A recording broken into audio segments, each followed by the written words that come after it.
Good morning students. आज हम लोग एक नया टॉपिक देखने वाले हैं क्लास 12 का, है ना। पोटेंशियोमीटर। पोटेंशियोमीटर एक ऐसा डिवाइस होता है जिससे ईएमएफ या तो पोटेंशियल डिफरेंस मेजर कर सकते हैं। लेकिन एक ऐसा डिवाइस भी है, ऑलरेडी हमारे पास है, वोल्टमीटर, जो पोटेंशियल डिफरेंस मेजर करता है। तो ऐसी क्या रिक्वायरमेंट हो गई कि मुझे वोल्टमीटर के प्लेस पे इस पोटेंशियोमीटर की जरूरत पड़ गई। तो पोटेंशियोमीटर क्या करता है, सिर्फ पोटेंशियल डिफरेंस मेजर नहीं करता, बल्कि इसका कुछ और भी काम है। दो सेल्स अगर मेरे पास हैं, तो दोनों सेल्स के ईएमएफ को कंपेयर करने का भी काम पोटेंशियोमीटर कर सकता है।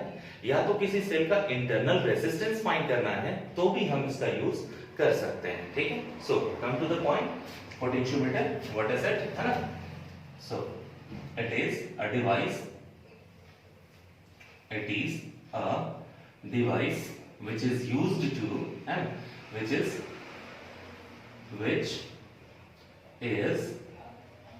used to क्या कर सकते हैं, find EMF या तो पोटेंशियल डिफरेंस बोल सकते हैं of a primary cell. Number 2, to compare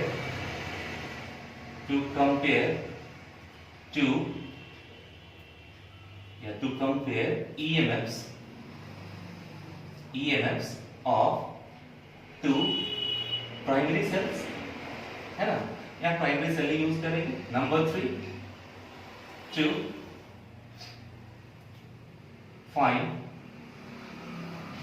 internal resistance,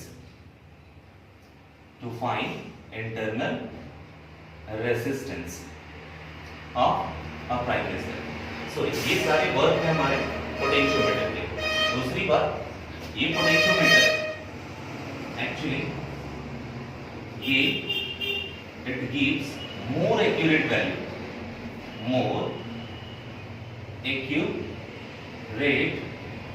value than the voltmeter से ज्यादा एक्यूरेट वैल्यू देता है। ठीक है, so it is known as, इसीलिए इसका नाम क्या है, एन आइडियल वोल्टमीटर।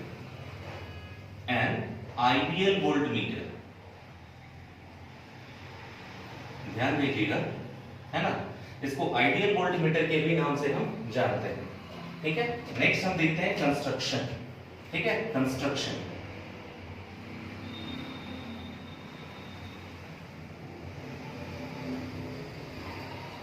एक्चुअली ये कंस्ट्रक्शन कैसे कंस्ट्रक्ट करेंगे पोटेंशियोमीटर को, तो देखिए, सबसे पहले जान लीजिए, एक वुडन बोर्ड होता है, लकड़ी का तख्ता बड़ा सा, उसमें कुछ वायर्स कनेक्टेड होते हैं इस तरह से। एक वायर कनेक्ट है, एक कॉपर का स्ट्रिप है छोटा सा, इसमें से एक वायर कनेक्ट कर दिए 1 मीटर का, और एक और कॉपर स्ट्रिप लगा दिए, यहां से एक और वायर कनेक्शन दे दिए, और यहां से कनेक्ट कर दी अगेन 1 मीटर, फिर एक कॉपर स्ट्रिप लगाए, और यहां पर फिर से एक कनेक्शन दे दिए वायर का, और यहां से फिर से 1 मीटर दे दिए, और अगेन कॉपर स्ट्रिप। ध्यान रहे, कॉपर स्ट्रिप जो है वो थिक होना चाहिए। क्यों? क्योंकि आप लोग को पहले से पता है ना, resistance R equal to rho into L by A। अगर एरिया ऑफ क्रॉस सेक्शन ज्यादा होगा तो इसकी रेजिस्टेंस की वैल्यू क्या होगी, कम हो जाएगी, और अगर एरिया ऑफ क्रॉस सेक्शन कम कर दे तो रेजिस्टेंस बढ़ जाएगा।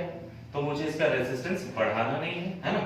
तो देखिए, एक और वायर लगाएंगे, तो ये हो गया 4 मीटर का वायर।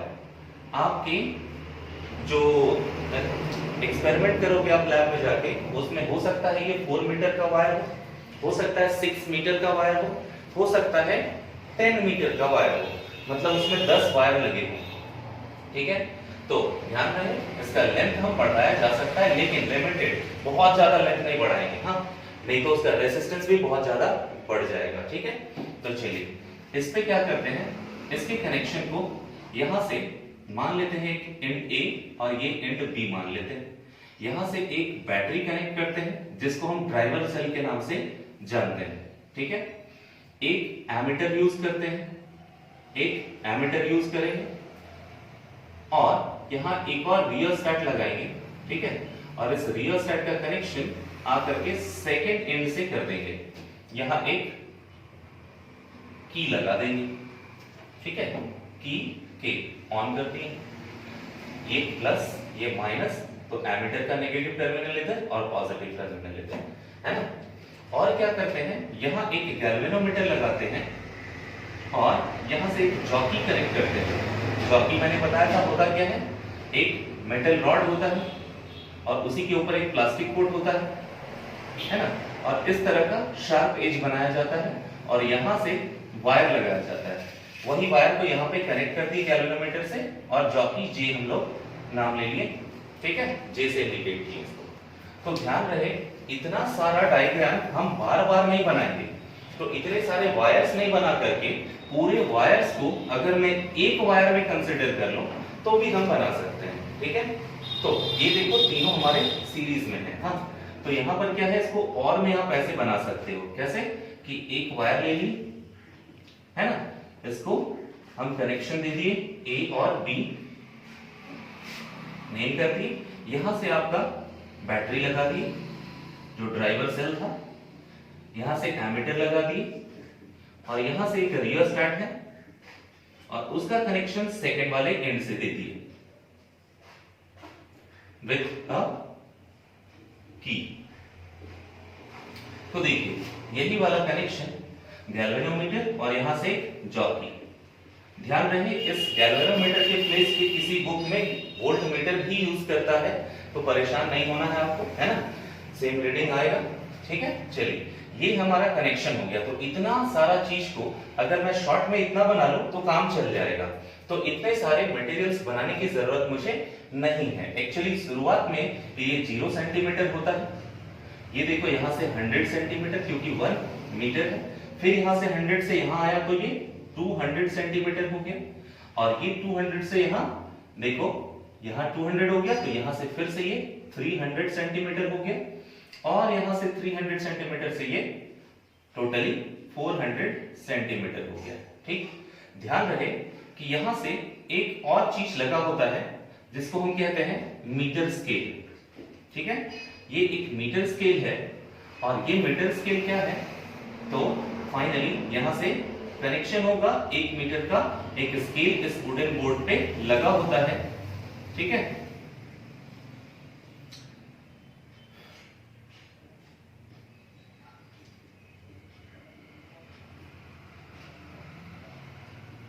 चलो देखो ये हमारा कनेक्शन हो गया, ठीक है। 1 मीटर का एक स्केल लगा होता है, वही स्केल यहां भी लगा सकते हैं, है ना। उसके शॉर्टकट में इसको रिप्रेजेंटेशन हम दे सकते हैं। ये हमारा एक स्केल हो गया,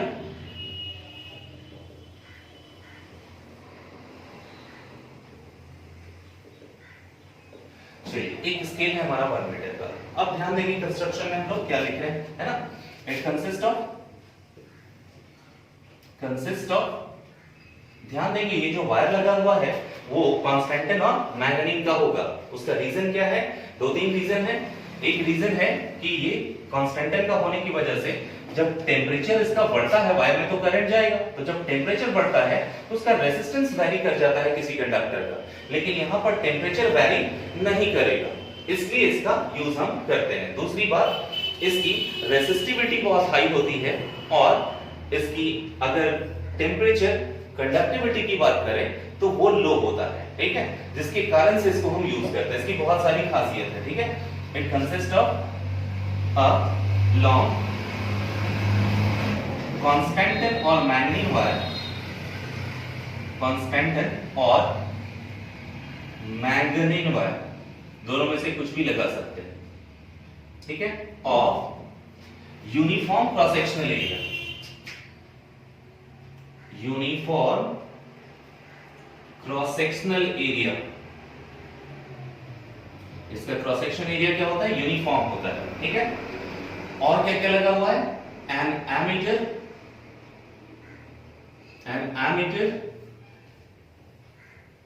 a rheostat and a battery, जिसको आप ड्राइवर सेल भी बोलेंगे, are connected in series, are connected in series, ये सीरीज में लगे।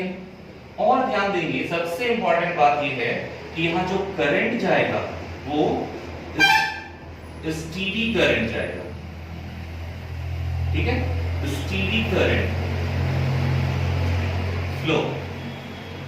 flowing through the wire,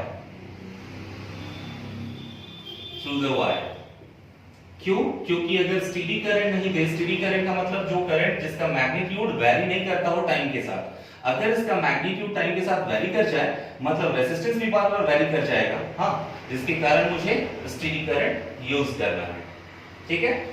अब देखते हैं इसका प्रिंसिपल, हाँ, इसका प्रिंसिपल क्या है? इसका प्रिंसिपल भाई, प्रिंसिपल एक्चुअली क्या बोल सकते हैं प्रिंसिपल इसका, तो ध्यान से देखिएगा।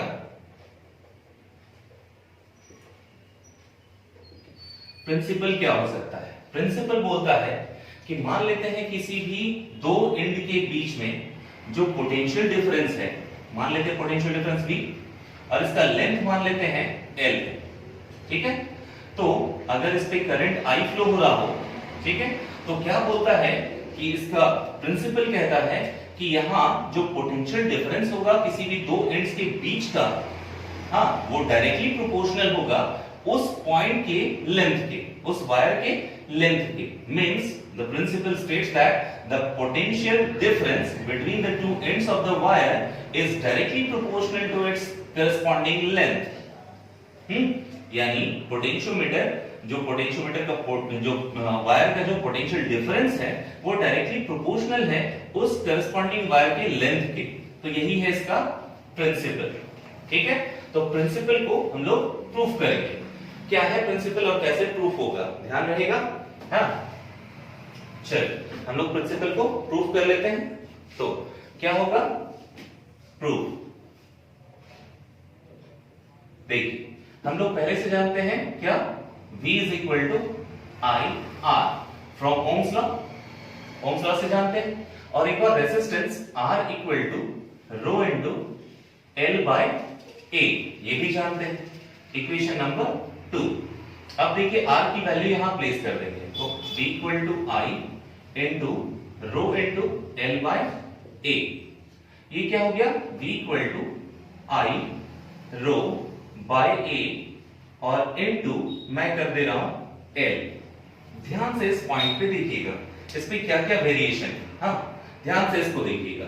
इसमें क्या है कि जो मैंने करंट दिया है दैट इज स्टीडी करंट, जो करंट है वो क्या है, स्टीडी करंट, स्टीडी करंट। और स्टीडी करंट का मतलब उसका मैग्नीट्यूड चेंज नहीं हो रहा है, तो वो एक कांस्टेंट हुआ, है ना। जो डेंसिटी है, वायर की डेंसिटी तो नहीं बदल रही है, रो डेंसिटी है, और डेंसिटी भी क्या है वायर की, कांस्टेंट है। और वायर क्या है, ए जो है वो area of cross section, area of cross section है। और एरिया ऑफ क्रॉस सेक्शन जो था वो क्या था, यूनिफॉर्म, मतलब एक जैसा था वायर, तो ये भी तो कांस्टेंट हो गया, वो भी कांस्टेंट हो गया। अब क्या बचा, लेंथ।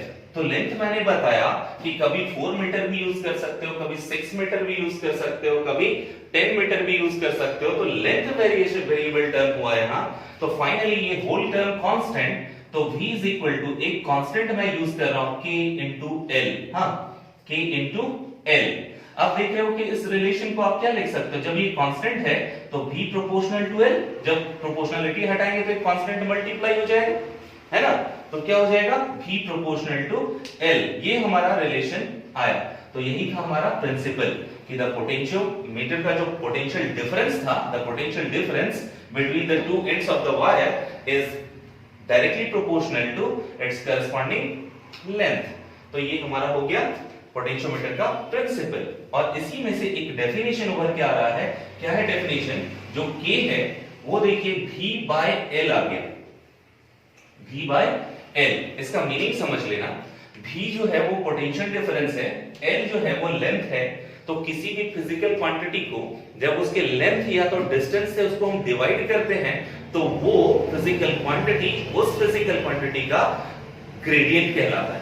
मींस यहां तो पोटेंशियल को लेंथ से डिवाइड की है, तो ये क्या कहलाएगा, पोटेंशियल ग्रेडियंट, है ना।